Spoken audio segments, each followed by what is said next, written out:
안녕하세요. 참 좋은 교회 성도님 여러분, 고난주간을 맞이하여서 큐티 말씀을 여러분들과 매일 이렇게 묵상을 나누고자 합니다.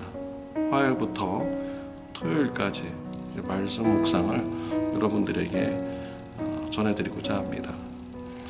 고난의 말씀을 묵상함으로 예수님의 고난에 동참하는 신앙을 가지시는 저와 여러분들이 되시기를 바랍니다.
오늘 본문의 말씀의 배경은 예수님께서 예루살렘에 올라가셔서 성전에서 말씀을 가르치시는 이런 배경입니다. 유월절이 되었을 때 유대인들은 성전에 올라가서 절기를 지킵니다. 예수님도 유월절의 절기가 되어서 성전에 올라가셨습니다. 성전에 가셨을 때 예수님은 성전에서 장사하는 사람들을 보고 매우 분노하셨습니다. 불의한 모습을 보시고 예수님은 타협을 하지 않으셨습니다. 상들을 엎으시고 장사하는 자들을 성전에서 내쫓으셨습니다. 예수님은 성전에서 말씀을 가르쳤습니다. 많은 사람들이 예수님의 말씀을 듣고 권위가 있음을 놀랐습니다. 또 예수님의 행동의 모습을 보시고 많은 사람들이 예수님을 따르게 되었습니다. 이러한 모습을 탐탁지 않게 생각하는 사람들이 있었습니다. 바로 그 당시에 종교 지도자들인 것이지요. 예수님 때문에 종교 지도자들의 그런 불의한 모습이 다 드러나게 된 것입니다. 그들은 예수님을 죽이고자 했습니다. 예수님만 없으면 그들은 계속 자신들의 이익을 가질 수 있고 또 자신들의 그런 권리를 그들이 누릴 수 있다라고 이렇게 생각을 하였던 것이지요. 이러한 배경 속에서 예수님께서 오늘 예루살렘 성전에서 사람들에게 포도원 비유를 들어서 말씀을 가르치신 것입니다. 한 사람이 포도원을 만들었습니다. 울타리를 쳤습니다. 포도즙 틀을 만들었습니다. 망대를 세웠습니다. 농부들을 불렀습니다. 그들에게 포도원을 맡겼습니다. 주인은 먼 타국으로 떠나게 됩니다. 추수의 때가 되어서 주인은 종들을 포도원으로 보냅니다. 수확의 일부를 바꾸자 원했던 것이지요. 이랬을 때 농부들이 주인의 종을 때려서 보내었습니다.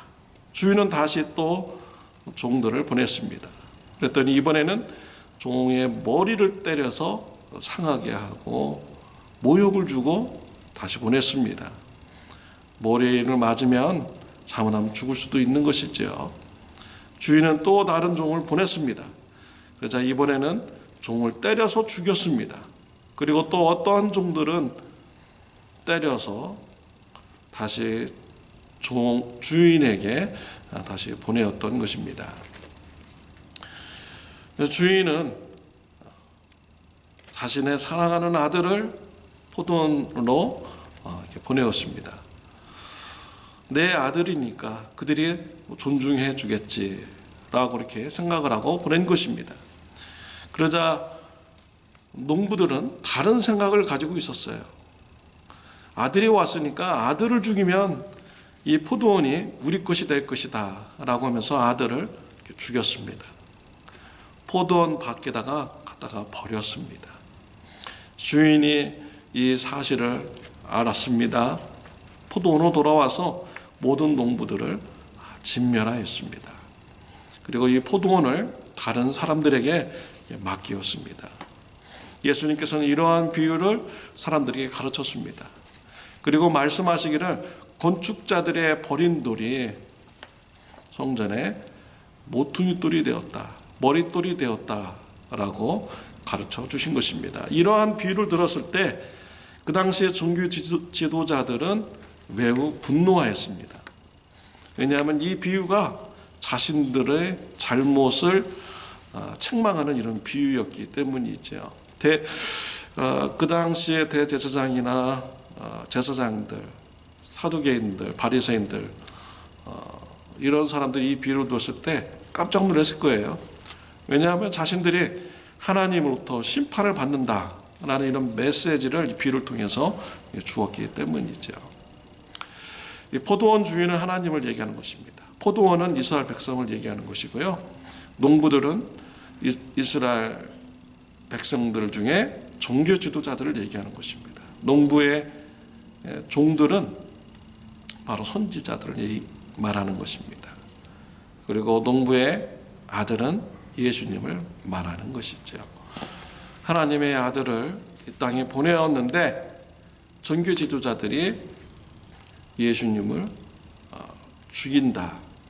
그래서 종교 지도자들은 하나님으로부터 심판을 받는다라는 이런 메시지가 이 비유에 포함되어 있는 것입니다. 이러한 비유를 통해서 저는 두 가지를 이렇게 생각해 보게 되었습니다. 첫 번째는 종교 지도자들의 그런 모습입니다. 예수님께서 오셔서 종교 지도자들의 그런 잘못된 점을 지적해 주었죠. 그들의 불의한 모습을 다 드러내 주었습니다. 이랬을 때 그들이 불의한 모습을 깨닫고 그들이 회개하였다면 어떻게 되었을까요? 하나님부터 칭찬받는 이런 종들이 되었을 것입니다. 그러나 그들은 회개하지 않았던 것이지요.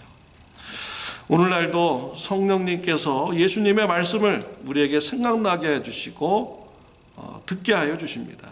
이럴 때 우리가 그 말씀을 듣고 우리의 죄를 인정하고 고백하는 이런 것이 중요한 것입니다. 우리가 죄를 인정하고 고백할 때, 또 예수 그리스도의 보혈의 피를 의지할 때 우리는 죄사함을 받게 되고요, 또 성화의 삶을 살게 됩니다. 하나님의 그런 의로운 삶을 따라가게 되는 것이죠. 저와 여러분들이 예수님의 말씀을 성령님을 통해서 들었을 때 우리가 죄를 인정하고 성화되어가는 이런 삶이 저와 여러분에게 있으시기를 바랍니다. 두 번째로는 예수님의 그런 모습이 또 이렇게 예수님의 모습을 생각을 해 보았습니다. 예수님께서는요, 하나님의 말씀에 순종하는 이런 삶을 살아가셨습니다. 하나님의 말씀에 순종하기 위해서 불의와 타협하지 않는 이런 삶을 살아갔습니다. 불의와 타협하지 않으면은 사람들로부터 모함을 받게 되고 어려운 일을 겪는 것까지 다 하셨습니다. 십자가에서 죽는 것까지도 다 하셨습니다. 그러나 예수님은 불의와 타협하지 않으셨습니다. 예수님은 하나님의 말씀에 순종함으로 고난의 길을 가는 것을 마다하지 않으셨던 것이지요. 저와 여러분들도 이러한 예수님의 그런 용기 있는 순종의 모습이 있으시기 바랍니다. 내가 고난 받더라도, 내가 좀 어려움이 있을지라도 우리의 삶 속에서 예수님의 말씀을 지키는 정의로운 삶, 공의로운 삶이 저와 여러분들에게 있으시기를 바랍니다. 예수님께서는 고난의 길을 피하실 수도 있었죠. 타협하면 됩니다. 그러나 그렇게 하지 않으셨던 것은요, 저와 여러분들의 죄를 사해 주시기 위해서 십자가의 길을 가야 하시기 때문에 불의와 타협하지 않았던 것입니다. 우리가 불의와 타협하지 않고 하나님의 말씀에 순종해서 공의롭고 정의로운 삶을 살아가게 되면은 그것이 바로 이웃을 사랑하는 삶인 것입니다. 이웃들이 저와 여러분들의 삶의 모습을 보고 도전을 받게 되죠. 하나님의 말씀을 그들이 바라보게 됩니다. 그들의 죄의 모습이 드러나게 되는 것이죠. 그들의 죄의 모습을 그들이 깨닫고요, 하나님의 말씀으로 그들이 돌아오고 회개하는 일이 있다면 그들이 하나님의 사랑의 빛을 보게 된 것입니다. 저와 여러분들이요, 예수님을 닮아서 고난받더라도 하나님의 말씀에 순종하는 이런 삶이 풍성하시는 저와 여러분들이 되시기를 바랍니다. 기도하겠습니다. 하나님 아버지, 감사합니다. 고난주간을 맞이해서 예수님의 고난의 길을 이렇게 말씀을 통하여서 묵상하였습니다. 우리들도 예수님과 같이 고난받더라도 하나님의 말씀에 순종하는 삶이 있도록 인도하여 주옵소서. 예수님의 이름으로 기도드렸습니다. 아멘.